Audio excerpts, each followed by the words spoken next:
Welcome to The Psychic and the Doc. I'm your host, Mark Anthony. My amazing co-host, Dr. Pat Baccili, will be back next week. And this is a very special episode because yesterday, April 7th, was World Health Day. And back in 1948, during the formation of the World Health Organization, it was decided that global awareness for health was very important. And that's why the World Health Organization designated April 7th as World Health Day. And these days, it's really hard to talk about health without mentioning needles. I mean, let's face it, everybody is in a debate whether or not they should get vaccinated for COVID-19, and needles are a big discussion. But there's more to the healing power of needles than just vaccinations. And that brings me to my guest and my friend, Jamin Nichols. Jamin is a world-renowned acupuncture physician. And for over 20 years, he's practiced acupuncture and Chinese herbal medicine. Jamin's life work began with the study of the Shen Hammer contemporary Chinese pulse diagnosis. Say that 6 times real fast. But this particular technique in Oriental medicine was brought into the 21st century by his longtime mentor, colleague, and friend, Dr. Leon Hammer.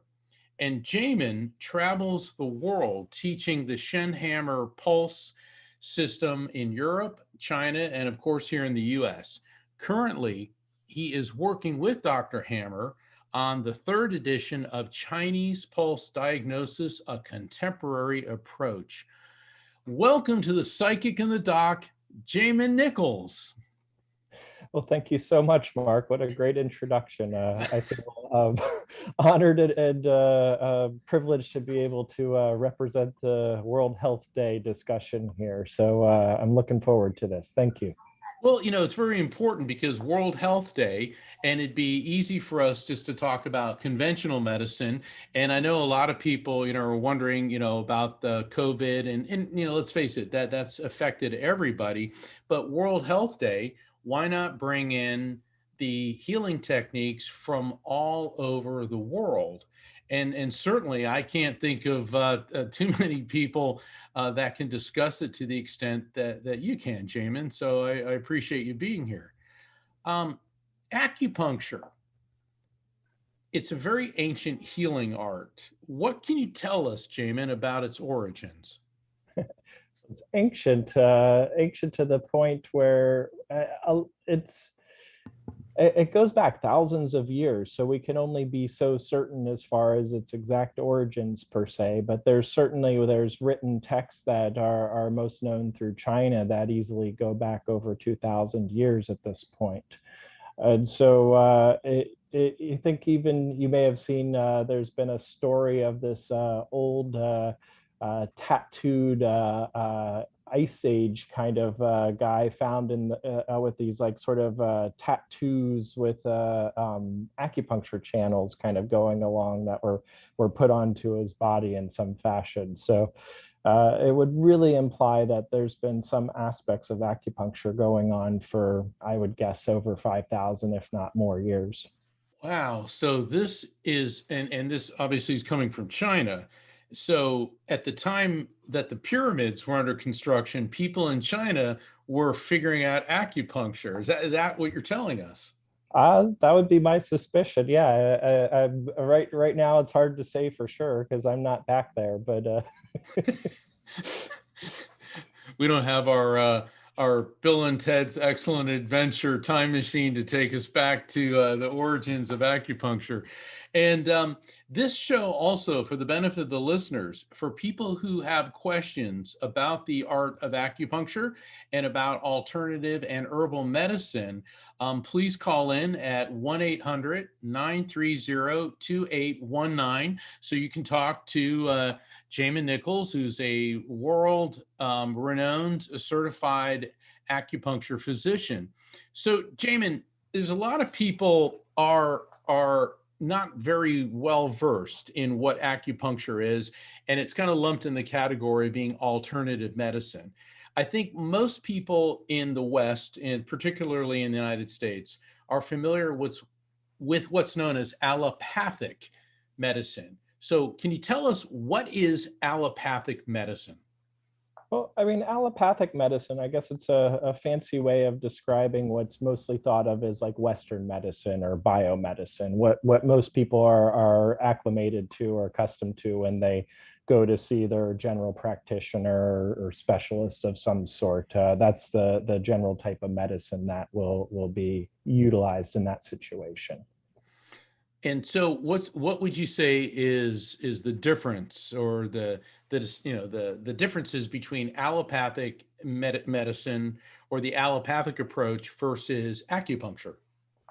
Well, I think one thing that stands out to me is that when you're considering allopathic medicine, generally speaking, it focuses predominantly on trying to deal with the symptoms that people are dealing with, or maybe they're diagnosed as being like high blood pressure or diabetes or something, and it seems to me that its approach seems to be more in a kind of linear sort of manner where you have this specific cause and this effect and it kind of goes into this direction.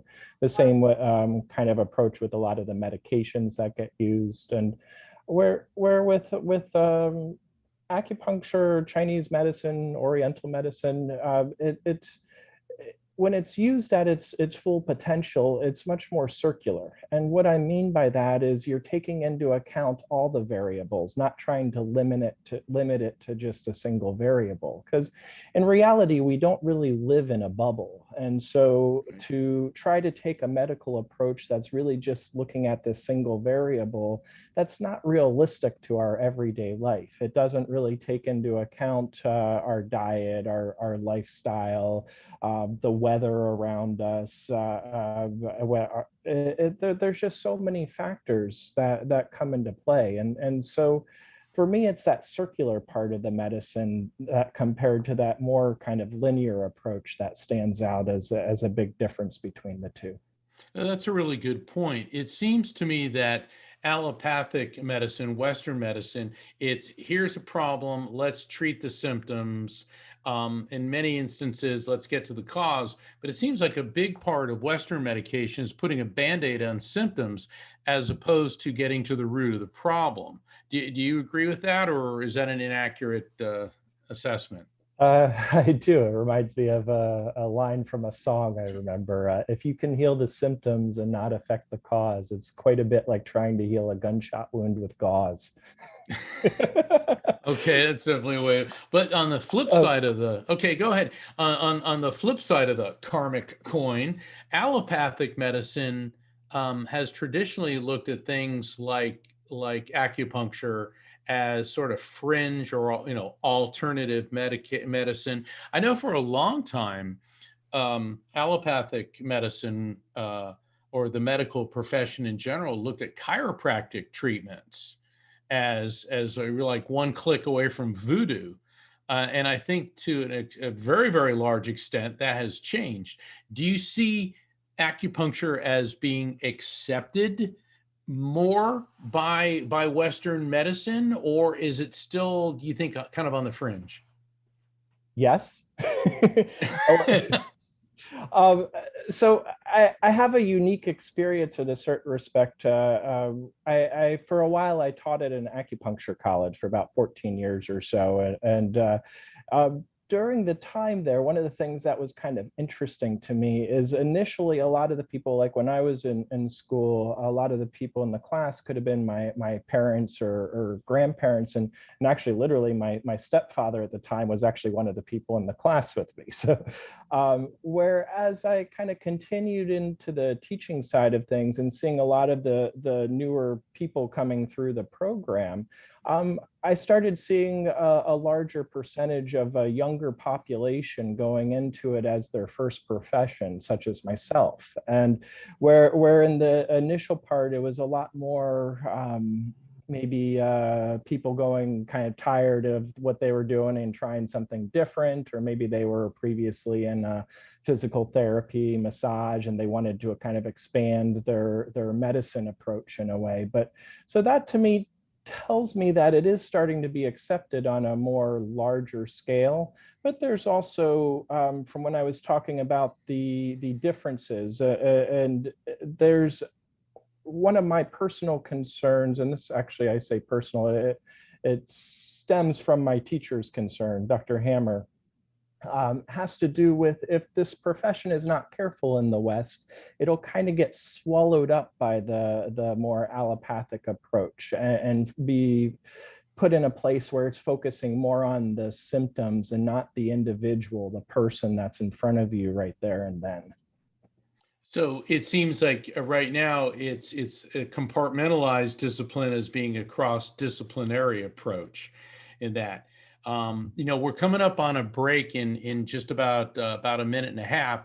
And for anyone who wants to call in and ask Jamin Nichols about acupuncture or alternative health, or share your why I'm afraid of needles story, because a lot of people are, okay. The call-in number is 1-800-930-2819. So call in and share your why am I afraid of needles story. And let's hear what somebody who works extensively with needles in acupuncture and why you shouldn't be afraid of needles. So we're going to be coming back in just a little bit after a break. Call in 1-800-930-2819. Jamin, how can people find out? How can people contact you? What's the website to contact? Well, I work in a family business. My mom, my sister, my brother, we're all over there. It's called Aquarian Dreams. And so if you go to aquariandreams.com, you can certainly find us there. Super. I'm Mark Anthony. I'm known as the Psychic Lawyer. You're listening to The Psychic and the Doc. We'll be back after a break. And if you want to get hold of us and share your I'm Afraid of Needles story, we are all ears. 1-800-930-2819. All right. We'll be back in just a minute.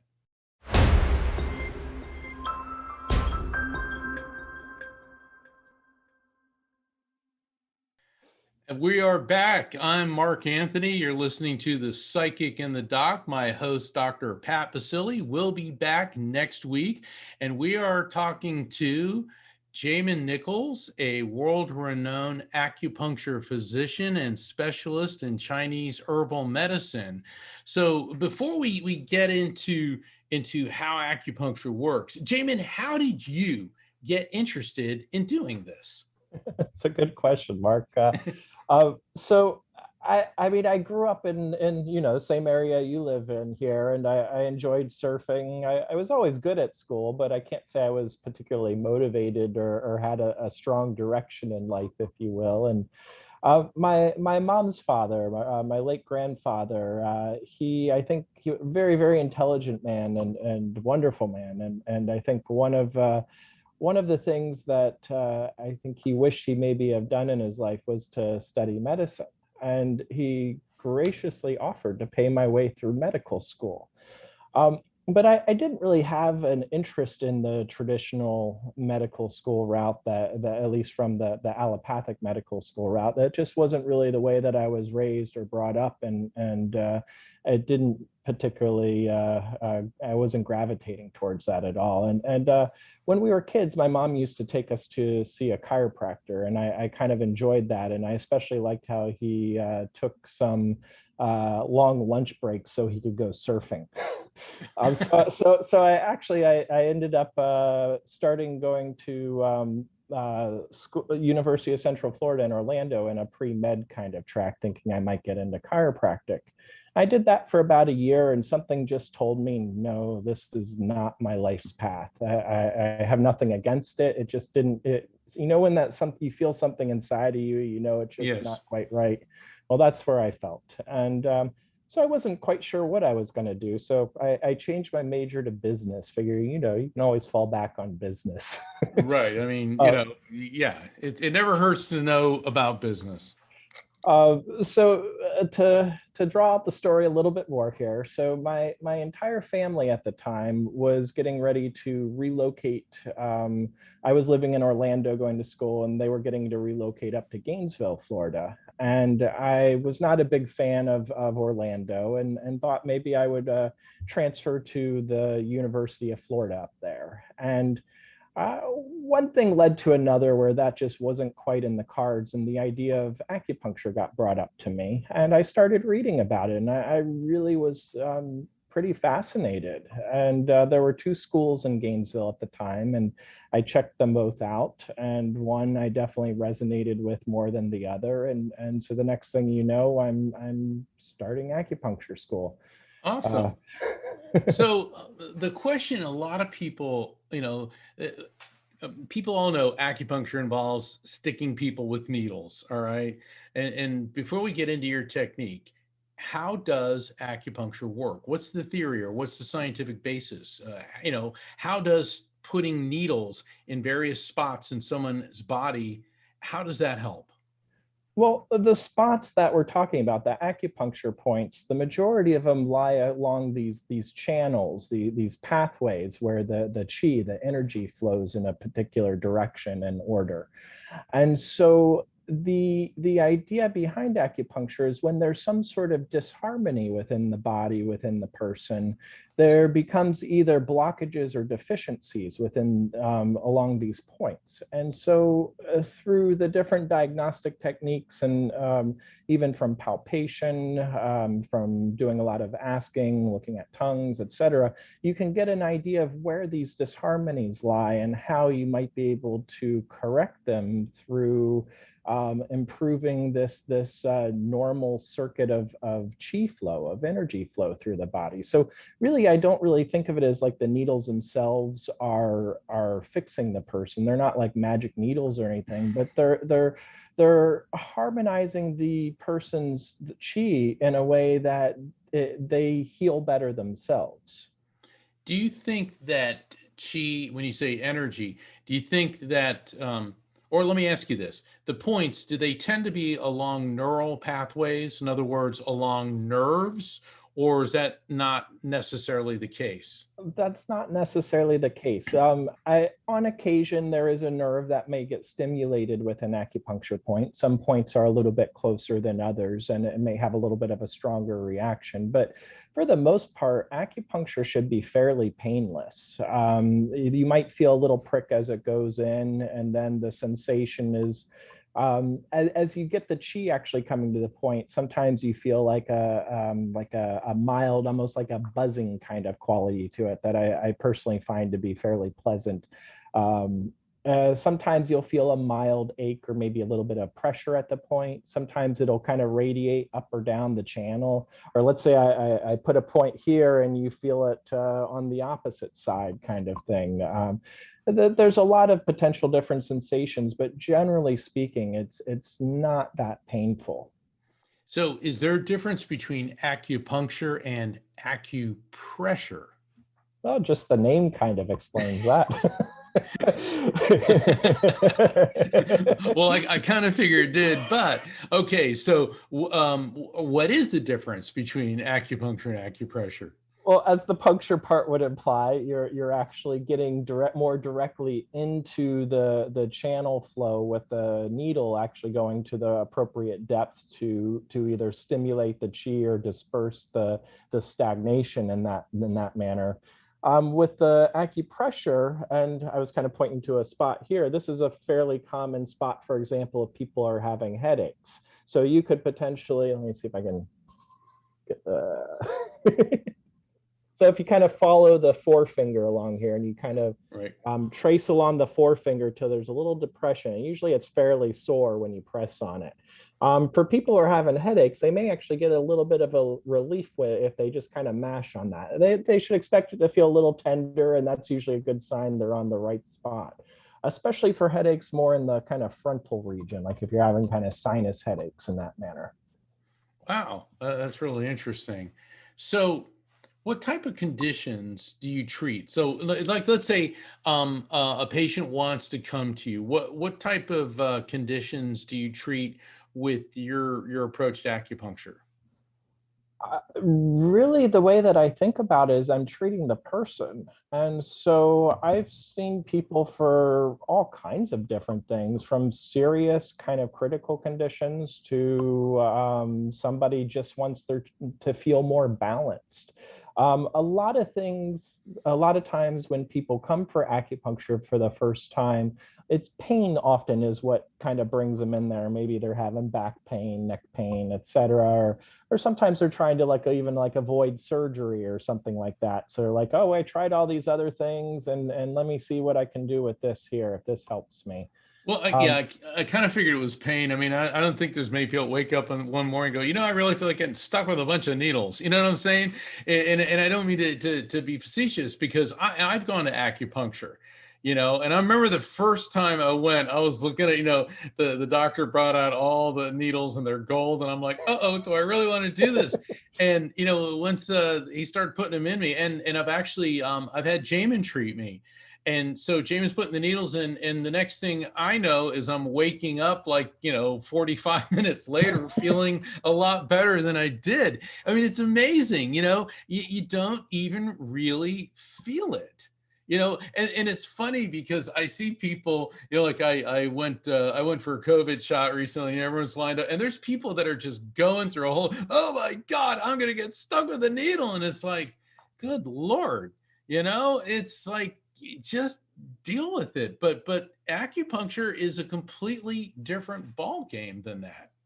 it may be worth noticing a lot of times people's experience with needles is going and getting a shot, whether for a vaccine or for whatever else, or they're getting blood drawn for having tests done. And Yeah. the kind of needles that are used in that are the gauge of the needle is a lot thicker, and they're a hypodermic needle. So they have this sharp, jagged edge with a hole in the middle meant to either draw something out or to push something in. Where the acupuncture needles, they're about the width of your hair. They're very, very tiny little things that they don't really compare at all to the kind of needle that you're probably Big accustomed to syringe. thinking about. Yeah, I know. It's like, you go, it's like something like this, like, yeah, but but you work in a particular area of acupuncture, and that's what you refer to, or what is referred to as the Shen Hammer Contemporary Chinese Pulse. Okay, now that's a mouthful. You got to tell us, what is the Shen Hammer Contemporary Chinese Pulse diagnosis Well, method? this is how I first started studying with my teacher, Dr. Hammer. He's 96 years old now. But Wow. I actually had already, I should actually preface, even though I started acupuncture school before I started studying this particular system and met my teacher, but I think that my teacher in this method really kind of sort of created my purpose, and I think in a lot of ways, if you will. So when I'm talking about pulse diagnosis in this context, we're talking about generally we feel on the radial artery near the wrist, and we're checking there's different positions. So I'm checking here, here, here on both wrists, and there's different positions. We roll in, roll this way, so on. And most people, when they think of pulse, they're thinking, okay, what's the rate? What's the rhythm? And maybe they go even a little further and think, is there stability to the pulse, or is it changing, kind of thing? And certainly that's part of what we're checking, and that's very important. But we're also checking for the depth of how hard do we have to push to feel? How wide does it feel? What is the shape of it? Does it have a smooth fluid quality to it, or does it have like a rough edged, like jagged kind of quality to it? And is there force? Like sometimes when I first see people, for example, I tell them to not have coffee that day or caffeine, because the caffeine causes the force of the pulse to be much stronger and can mask some of the more subtle findings. But all of these things, they give you a huge amount of diagnostic information from qi deficiency, blood deficiency, yin yang deficiency, excess fluids, phlegm, stasis of qi, stasis of, and when you look at all the different positions or organs that we're feeling, it specifically gives it to those areas. And a lot of times with the pulse, I think it's a large part of what allows Chinese medicine to be used as a preventative medicine. You can sometimes pick things up years or even decades on the pulse before they actually start manifesting into a physical kind of manner. And so I might feel something that makes me, for example, let's say I'm feeling a choppy quality in the position that relates to the heart. Choppy would generally imply a degree of blood stagnation, and that I'll rate qualities on a 1 to 5 scale. So if that's at a high degree, that's telling me this person has some blood stagnation, probably in the coronary arteries, and so that's putting them more at like a risk of a heart attack, for example. Wow. And so, so sorry, I don't mean to interrupt, but it seems ahead. like the focus in the Oriental, the Chinese medicine, the focus is preventative, as it's proactive as opposed to reactive. That's what this is sounding like. That's how I like to approach it. That doesn't mean people don't come in to see me with specific current issues going on. And of course you have to try to address these issues, but I try to think of things. I look at, and this again comes from my teacher's approach, Dr. Hammer. I try to break things down. What are the most immediate concerns? What are some of the root issues? And then what are some of the more secondary and kind of derivative issues? And so you kind of have to think of it in these different layers in order to try to get to the cause of the problem. Right. I got a question. I know that in the materials, it says Oriental medicine. Is that the correct term for it, or are they going more towards Asian medicine now? So I want to make sure, we're not offending anybody, because I remember like the acupuncture physician I went to, his degree was in Oriental medicine, and the Orient is East Asia, or is there a preference in the field of acupuncture? So more recently, it's actually become a little bit of a kind of political issue within the medicine, in a way where sometimes in the wrong context, I think Oriental can be considered a derogatory term. If you say like an Oriental rug, it's not considered derogatory or anything. But I think if you refer to a specific person in that manner, it's possible they may take it in that kind of way. So right now, it's funny you bring that up, because there's a lot of schools and even a lot of the professional organizations, like you have the National Certification for Commission for Acupuncture and Oriental Medicine. You have the Accreditation Commission for Acupuncture and Oriental Medicine, the The school that I taught at for so many years is Dragon Rise's College of Oriental Medicine. And so now there's this thing coming up. Are people going to have to change the names or not? And so there is a little bit of a political issue going on from that end. I'm not quite sure how that's going to play out. Okay, so we'll just refer to it as acupuncture and Chinese herbal medicine. How's that?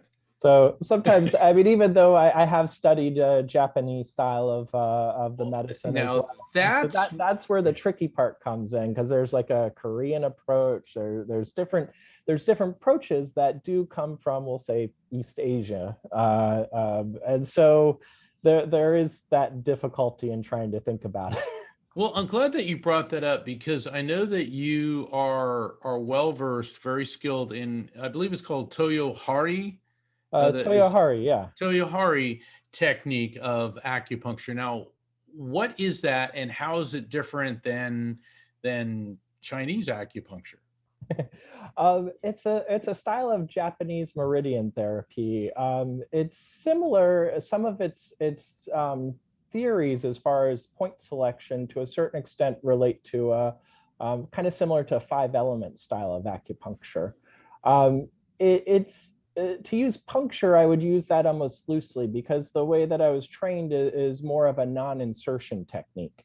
And it's different than acupressure, where you're not necessarily pressing on the points, but you are using either a special kind of needle you're not actually inserting, you're just bringing it close to or maybe just touching the skin, or a tool that I'll sometimes use called a teishin. It looks sort of like a big sewing needle, but without a little eye in it. And in those situations, I usually use the dull end of the teishin. And so the idea is there's like a certain technique you kind of palpate along, you feel the point. And when you feel the point, if this is my teishin, you kind of like go right to the point. You sort of wait for you can kind of start to feel the chi arrive after doing this. When the chi arrives at that point, you pull it away if you're tonifying kind of quickly. And these, and that's not all of Japanese acupuncture. The Toyohari was developed actually there. If you're blind in Japan, there's only a few professions you're allowed to go into, and acupuncture is actually one of them. So you can imagine, if you have no sight, your sensitivity to touch and energy is likely going to be significantly enhanced. And so through just kind of trial, practice, and so on, they were finding that they could actually have a significant effect on the acupuncture points without actually inserting the needle. Wow, that's really interesting.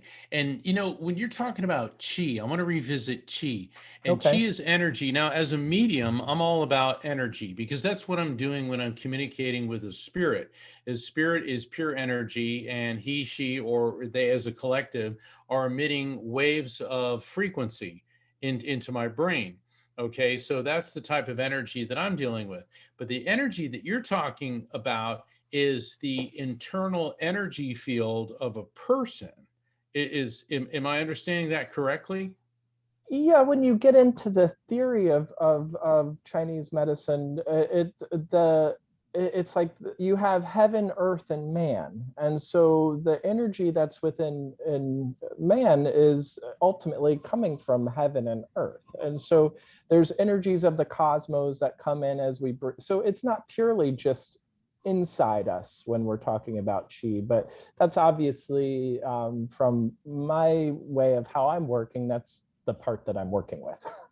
Now, when you said you feel the chi coming up, this sounds like a psychic ability that you got going on there, Jamin. Because if you're able to feel or sense someone's energy, because people are always asking me, well, how can I become psychic? It's like, well, everybody to varying degrees has some form of you can call it psychic ability or sensitive ability.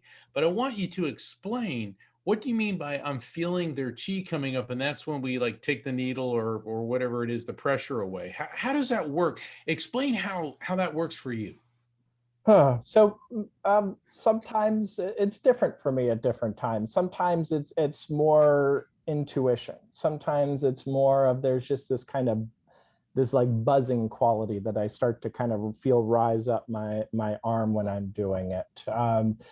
And it's Sometimes it's watching, it's observing the patient. You see something kind of shift in the patient. Maybe all of a sudden they take this really deep breath, or you see their whole features just kind of soften. There's a lot of little subtleties that I think you'll pick up on as you kind of follow that along. Um, so I don't know if there's any single way, but it took me a long time to feel comfortable in trusting that, if you will. And No, that's a actually, biggie. Yeah. um, Anytime you're dealing with energy, I'm glad you brought that up. It took so the mark of a professional in your realm is you know when to trust what you're feeling. well, let me tell you, that is one of the things that I love about pulse diagnosis. And this is actually, I got this concept a little bit more from the Toya Hari approach, not necessarily from the Shen Hammer approach, but I feel like I can sort of overlap things into mesh it into my own personal style. And so after I do a point, whether it's actually with a needle or with more of the Toya Hari technique, I can go back to the pulse and monitor this. It's my feedback loop. Did the change occur, or did it get better? Did it get worse, or did nothing change?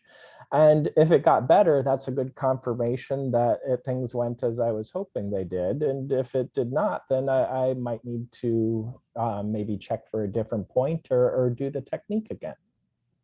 Oh, fascinating. Um, in your diagnostics, I think you mentioned earlier something about the tongue.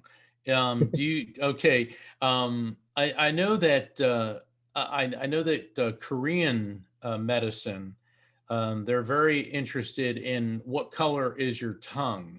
Does that tie into anything that you do? Yeah, tongue diagnosis is also a very important part. Yeah, yeah. The Tell us the about that.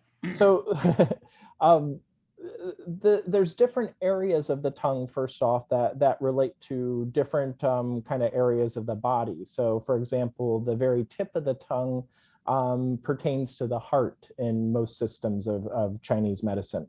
And so let's say, for example, you look at the tongue and you see the tip of the tongue has a much more of a kind of scarlet red color. Maybe there's a little red petechiae, little red bumps on the tip as well. That's going to tell me there's some heat in the heart. And the likelihood is, if that was manifesting with symptoms in a way, somebody may be having trouble sleeping. They might tend to be kind of anxiety sort of symptoms, kind of worry, overthinking kind of stuff.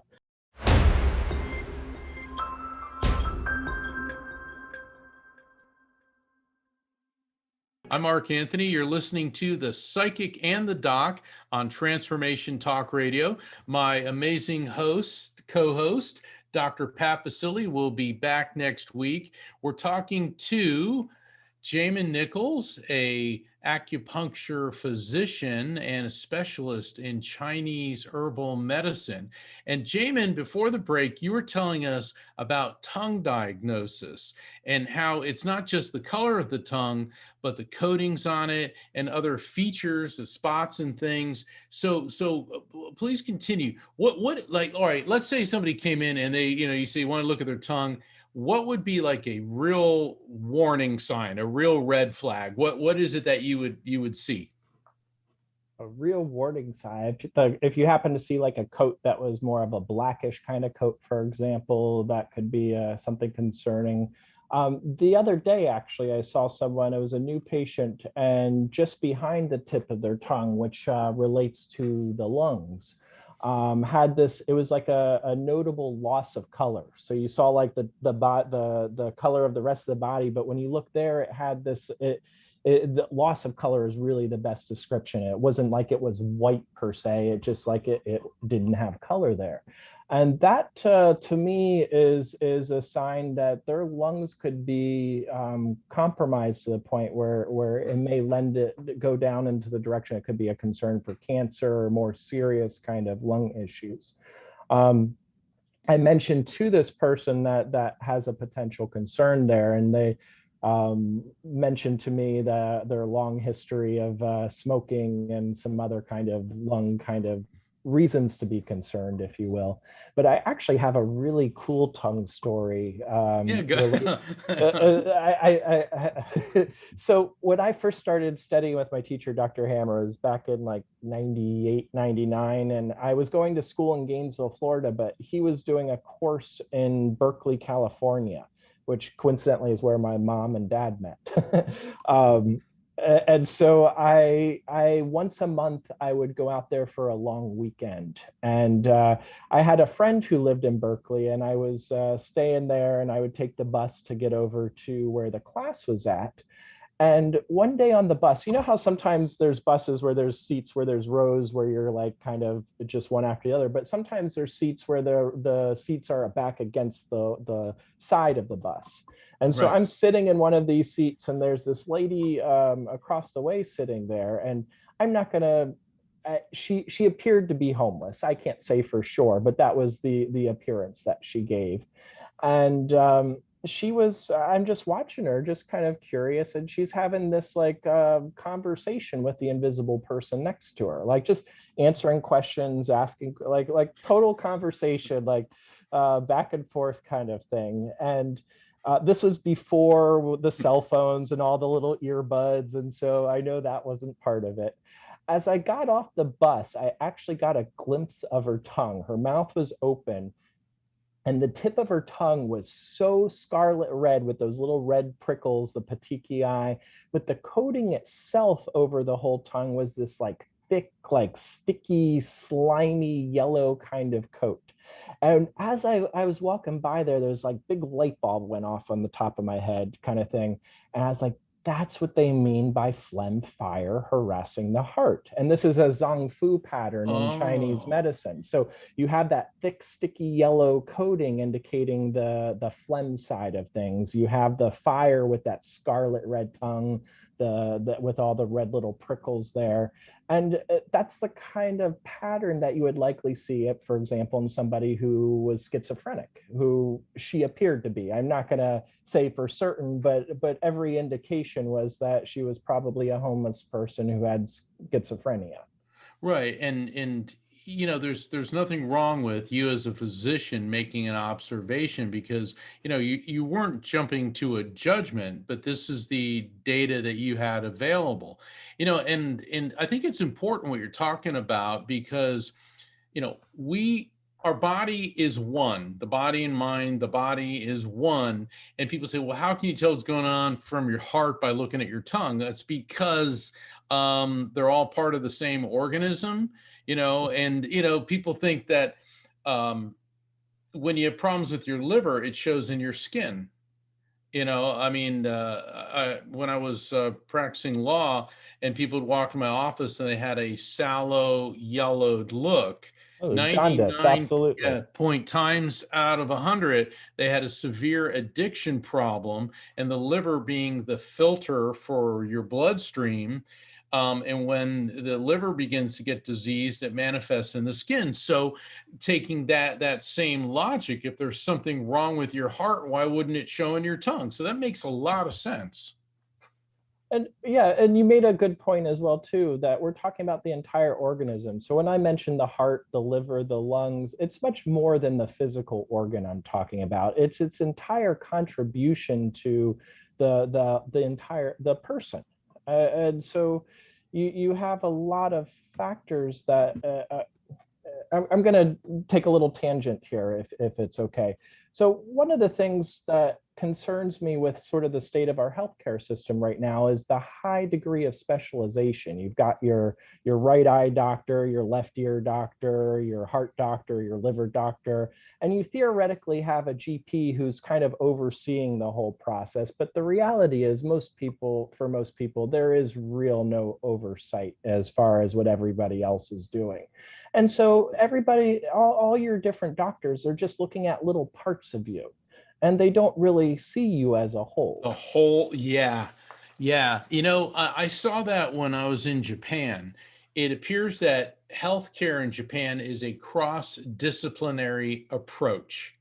So if you need to go to a neurologist, Okay, yeah, that's fine, but it's also in conjunction with dietary changes, with acupuncture, whereas here, like you said, they're only dealing with one little part of your body. If you're having a problem with your heart, they're just focusing on that. I mean, because I've heard a lot of doctors say that, oh, well, what you eat doesn't matter. You can eat whatever you want. They told that to a friend of mine who had stomach cancer. You can eat whatever you want. And this is a guy that would eat bacon for breakfast, hamburgers for lunch, and a steak for dinner. And I'm like losing my mind. And they're like, well, what do you know? It's like, I don't know, psychic, medium, medical, intuitive, and his doctor was basically saying you can eat meat, fatty red meats 3 times a day, and go figure, this guy had stomach cancer. I've always been of the mindset that garbage in, garbage out. If you're feeding yourself, sugar, red fatty meats, alcohol, all those things. And unfortunately, a lot of them taste good. The problem is, though, you're adding toxicity to your body, and illness and dis-ease feeds off of that. Is that what you think? That sums up my opinions fairly well from that regard. I think there's actually, I heard somebody say it kind of one time. It's not we are what we eat, it's we are what we don't excrete.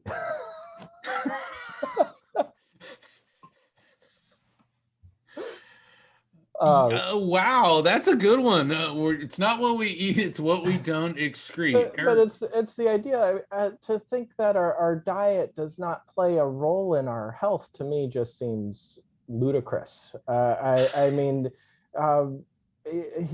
heal thyself. I mean, the what we put into our body is so much of how we feel, the energy we have. And unfortunately, there's no one diet that's right for everybody. It depends on, sometimes it depends on your ancestry. Sometimes it depends on the climate that you're in. Sometimes it depends on what's local and in season. It may depend on the health of your gut. If you have a really weak digestive system, for example, you're not going to be able to digest things that maybe are a lot colder or a lot richer in nature, for example. Right. That's significant too, though. Sometimes people want to eat healthy, and so they eat a lot of salads. But if they have a very weak spleen chi, they may actually be making it weaker by eating a lot of raw foods in that situation. So everybody's different, and we might be thinking we're doing something healthy, but it's not always the case. So if people want to find out more about Jamin and the work he does, visit the website aquariandreams.com. That's the facility that he works out of, aquariandreams.com. And if people want to find out about scheduling a session with me, one-on-one reading, please visit evidenceofeternity.com. Well, we got a little bit more time. So Jamin, what is your advice to people who want to stay in a good sense of balance, a good state of health? Listen to your body. And what I mean by that is so much illness, I think, comes about by ignoring the messages that your body tells you. The causes of disease are different in this day and age, in the sense we live in a much more fast pace. We're not in an agricultural kind of society anymore. We're living in like cubicles of buildings and sitting at a computer all day and having really high stress deadlines, and doesn't take into account all of the processed foods that we're eating. There's just so many factors that are coming into our health that never were issues before. So that's part of the contemporary approach of this medicine, is trying to understand it in relation to the new kinds of illness and how to use the old ways to treat new things. But if we listen to our body, if we rest when we're tired, if we eat when we're hungry and drink when we're thirsty, that alone can really make a big difference in our health. And you'll be surprised at how few people even recognize those messages anymore. Well, it seems like sleep is something that we are deprived of, particularly in the US. And if we need to schedule something out of our schedule, it seems to be sleep. It's always like, well, I'm working later hours, and and then people are on their cell phones and all that. And I always try to. This is something that I do. An hour before bed, no cell phone, no computer, and I'm trying to make that 2 hours now. But it's hard because it seems like all these electronic distractions, it keeps our brain stimulated, and then when you're laying there in bed, you can't just shut your thought processes off. What is as a physician, what's your recommendation? How much do you think people need to sleep? I mean, really, that also is different from person to person. But if you're not feeling rested when you get up in the morning and you don't have enough energy to kind of get you through, there's a good indication you might need more sleep. And it's not always how much sleep you get, it's the quality of sleep you get as well. Nowadays, you have so many people with the Fitbits on, and it tells them all about how they slept the night before, kind of thing. And I've actually, this is kind of a true story. I made an herb formula for a patient who was actually, she's been taking it for a while. She was on Ambien for 15 plus years, I think. Oh, and that's a really hard one. It's really hard on your nervous system, and you get really dependent on it. And she's been off of it now, probably for, I think, about 3 months now, which, I kind of did a variation of this herb formula for another patient who uses a Fitbit. And the first time that she started taking it, she told me the first couple nights, it was the best sleep she's had, according to her Fitbit. Wow, that's amazing. Well, I think we're coming down to about a minute before we have to go. If people want to find out about Jamin Nichols, certified acupuncture physician, world renowned, please visit the website aquariandreams.com. And I'm Mark Anthony, and you're listening to The Psychic and the Doc. I'm going to be back next week with my co-host, Dr. Pat Baccili. And next week's show, we will be taking calls from listeners. I'll be doing readings, and Dr. Pat will be giving you her street smart insights. She's a world-renowned behavioral psychologist. And then we got a really special show coming up on April 22nd with Grammy Award winner Jim Chemo West. Jamin, I want to thank you for your wisdom, your healing knowledge. You are truly a gift to everyone who is privileged to know you. I'm Mark Anthony, and you've been listening to The Psychic and the Doc. Everyone, be well, be healthy. God bless. Namaste. Have a great day. Thank you. Hey, everybody. Thank you for tuning into The Psychic and the Doc with Mark Anthony and me, Dr. Pat Baccili, right here on TransformationTalkRadio.com. Hey, look, come back next week so we can explore with you more of life's many challenges and learn from fascinating guests. And you know what? Even Mark and me.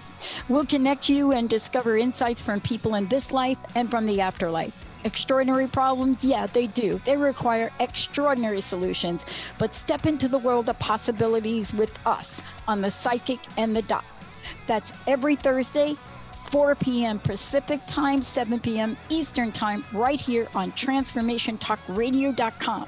That's TransformationTalkRadio.com. And don't forget, we're also live face-to-face on Facebook.com, Transformation Talk Radio.